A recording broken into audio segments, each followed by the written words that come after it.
One. On behalf of the International Network for Christian Higher Education, welcome.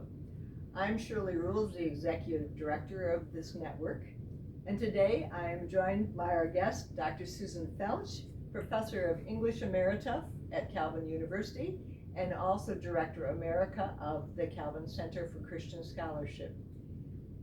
The INCH Network, as many of you know, works to serve Jesus as Lord by fostering Christian higher education worldwide. And part of that work for us is doing good research and scholarship, because we know that good research and scholarship is a foundation for our contributions to our communities, to the world, and it's a foundation for good teaching for our students. So that's the topic we're going to be exploring with Susan today. And we will explore this by thinking with Susan about her experience as a scholar.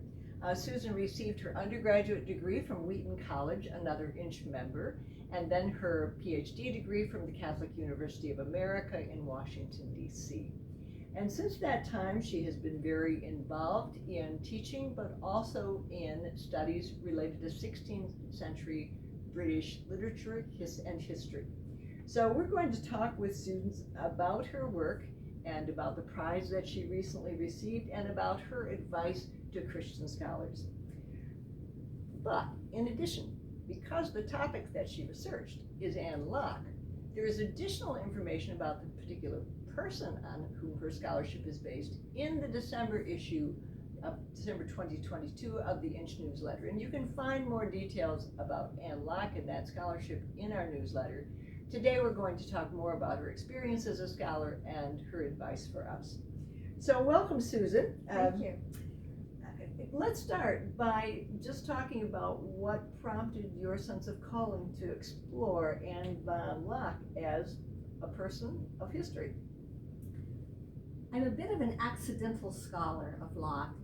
Early in my career, I was asked to write a paper on John Knox. And as I was reading Knox's letters, I discovered he had written to this wonderful woman named Anne Lock.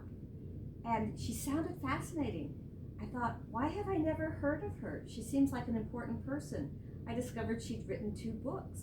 No one in my circle knew about her. I didn't know about her. And I thought, this is a woman whose voice needs to be recovered. So I set about to do that. And I identify as Reformed. Anne Lock identified in her century as Reformed. And although I didn't choose to research her because we share a theological tradition, the fact that we have that mutuality does, I think, help me to understand her and also to explain her accurately and sympathetically to contemporary readers. And so that's where you started. That's where I started. And then you recently published a book about her prose, her poetry, and her translations of some of John Calvin's sermons. Correct. And surprisingly, you received a major prize, an academic prize award from the society of which you are a part, the Study of Early Modern Women and Gender. And this is not a Christian academic group. No, it isn't. But here they awarded you a prize as a Christian scholar for writing about a Christian woman in the 16th century. Did it surprise you that you received this award? Well, it did surprise me in some ways because I thought of this edition more as a teaching edition. So for it to get the scholarly edition award was very much of a surprise. But it didn't surprise me that my scholarship was respected.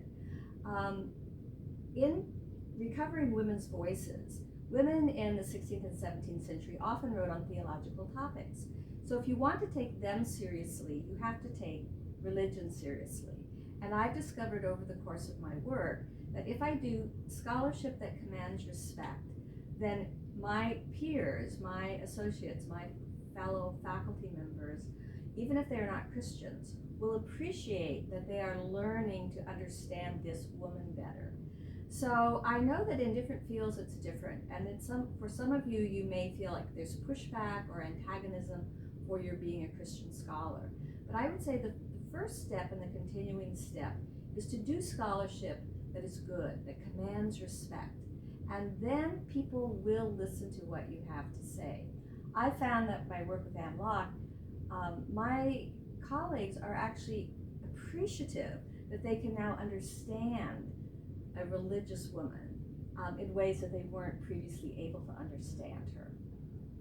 So you opened up their ears and their eyes to be able to hear and see her. And so I found that there is a place for Christian scholars as long as we're willing to be respectful ourselves and to do respected scholarship. You've been doing this scholarship in addition to teaching, being involved in the church, community service. We all know that sometimes scholarly time is sparse and fragmented, and I think about the scholars an inch across 6 continents worldwide who are trying to do their scholarly work in a similar context. What advice do you have for scholars? None of us just find time lying around free for us to do scholarship. All of us have to learn, no matter where we live, no matter what our responsibilities, to secure time for scholarship as part of our vocation. And we need to learn to secure that time on a weekly basis so that we at least touch our projects, maybe only for a few minutes, but we don't let them go stale. I'm actually going to read for you a list that I have that I think these are strategies I've used, and I think that they may help you as well as you try to touch your scholarship every single week and keep it moving along. First, start small. Don't plan a book project. Write a conference paper and turn it into an article. Number 2, go to the same conference every single year. You'll meet people, you'll form partnerships, you'll be asked to contribute to collaborative projects. Number 3, never say, I need to read one more book before I start to write. Write from the very beginning of your research, even if it's just notes and paragraphs and kind of wandering ideas. Fill up a big basket full of your own written ideas. 4th, as you're writing the article, don't try to perfect it.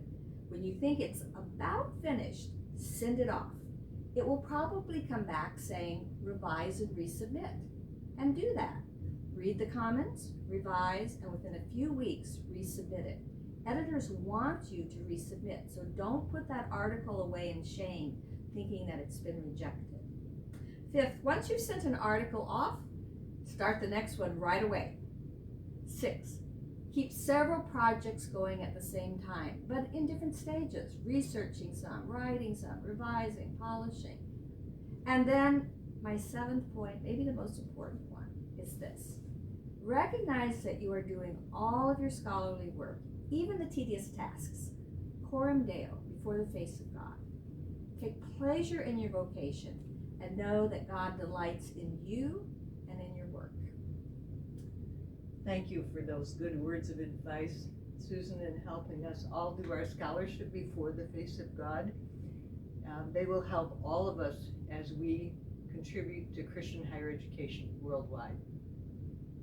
Thank you for inviting me.